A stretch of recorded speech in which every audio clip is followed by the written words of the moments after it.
Soldier jacks armored vehicle and goes on 2-hour joyride. A soldier under the influence of drugs boosted an armored personnel carrier from a National Guard base on Tuesday and went for a short little spin around Richmond, Virginia. According to the police, 29-year-old Joshua Philip Yabut jacked the M577 armored vehicle around 7:50 p.m. from Fort Pickett in Blackstone. The vehicle was not equipped with any weaponry, but that didn't stop him from tearing down Route 460, then toward Richmond on Interstate 95 at a cool 40 miles per hour. While all this was going on, a parade of police cars formed behind the personnel carrier as it was cruising around. Armed police officers protected the entrance to Capitol Square as a police chopper followed the armored vehicle from up above. Yabut eventually drove onto a median that was surrounded around 9:40 p.m. He was tased and taken into custody. Luckily, no one was injured in the incident. The soldier has been charged with driving under the influence of drugs, 1 felony count of eluding police, and 1 felony count of unauthorized use of a vehicle. Better than NBC's. Japanese police finally catch elderly ninja thief. Japanese police say they finally caught a notorious thief who dressed up as a ninja during his robberies. The guy was 74. Police believe the suspect, also known as the Ninja of Heisei, is responsible for more than 250 break-ins. The old dude was able to lift over $260,000 worth in stolen goods. Authorities had been trying to catch the crafty ninja for over 8 years, but they always thought the suspect was someone much younger.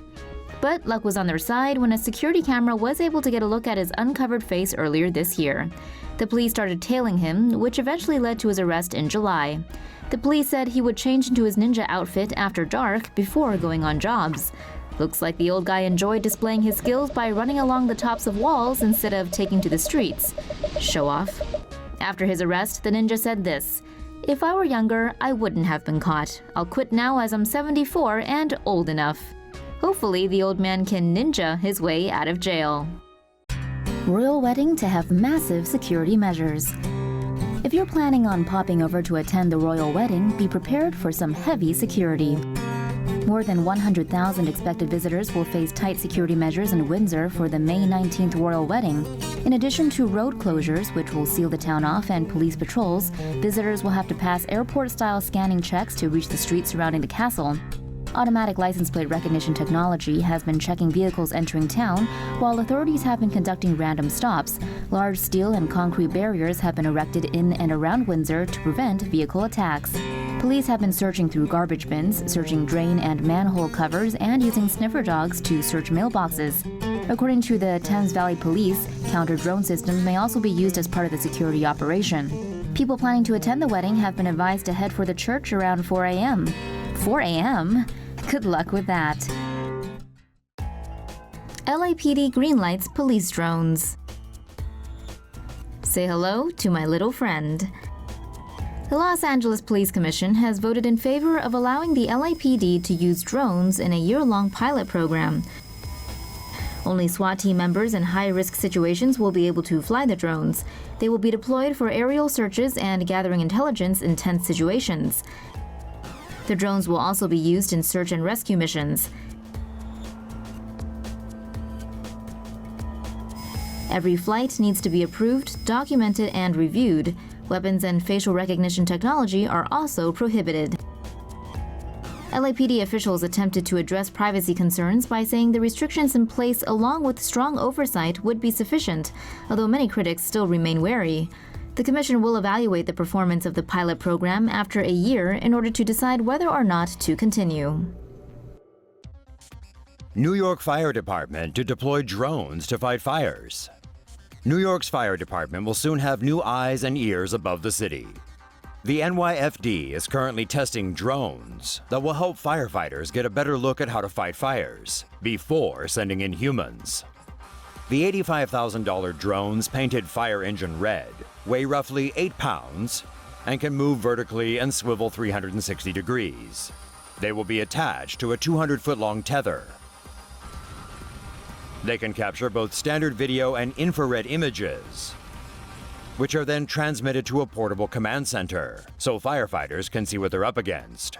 It takes 2 firefighters to operate each drone, a pilot to man the controls, and an observer to keep the area clear. The first drone will be deployed in the coming weeks, followed by 2 more before the end of the year. The drone idea was conceived after a deadly 2014 gas explosion in East Harlem, when an amateur drone operator flew his drone in to help firefighters get pictures of the damaged site. British police are big fans of drones. A police force in the UK is set to launch the country's first 24-hour drone unit after completing successful trials of the technology. Devon and Cornwall Police began testing DJI Inspire 1 drones in 2015. This model has a 360-degree rotating camera that takes HD photos and video. The pilot of the drone can watch live video on a screen on the drone's remote control. The DJI Inspire 1 can reach a maximum flight altitude of 4,500 meters and has a range of 5 kilometers from its pilot. On a full battery charge, the drone has a maximum flight time of 18 minutes. Among several uses for the drones, police believe they can help pursue suspects and record images of the scene of road traffic accidents. Devon and Cornwall Police said drones can capture footage in hard-to-reach areas, such as woodland, to find a missing person. According to London's Metropolitan Police Force, the cost of operating a police helicopter is £850 per flying hour. Drones could help the police cut costs because the devices cost as little as £1,000 each. The only operating cost is recharging the battery. As many as 21 British police forces are reportedly experimenting with drones. The devices have been used by police to watch over the Duchess of Cambridge on a royal visit, and even to chase a lynx that escaped from a zoo. Ooh, lucky kittens! Police in China's Jiangsu province last Friday arrested a man who catnapped more than 500 felines to sell them for food. The cat thief, surnamed Sun, is suspected of having stolen cats and then selling them to restaurants near the city of Danyang for some time. He was caught when a villager surnamed Yang reported the theft of his cat to the police. Yang's cat had been nursing 5 newborn kittens. Sun allegedly lured his quarry into cages by using sparrows as bait. During their investigation, police found dozens of cats crammed into 7 or 8 cages. Officers arrested Sun just as he was about to transport the felines to restaurants, saving the kitties from a fiery fate. Police said Sun confessed that some of the cats he caught were pets.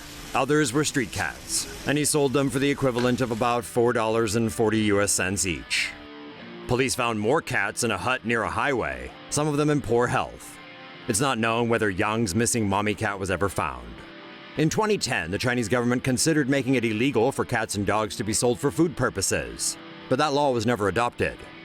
In April, Taiwan became the first Asian country to ban the slaughter and consumption of cats and dogs, punishable by a hefty fine and up to 2 years in prison. Taiwan #1!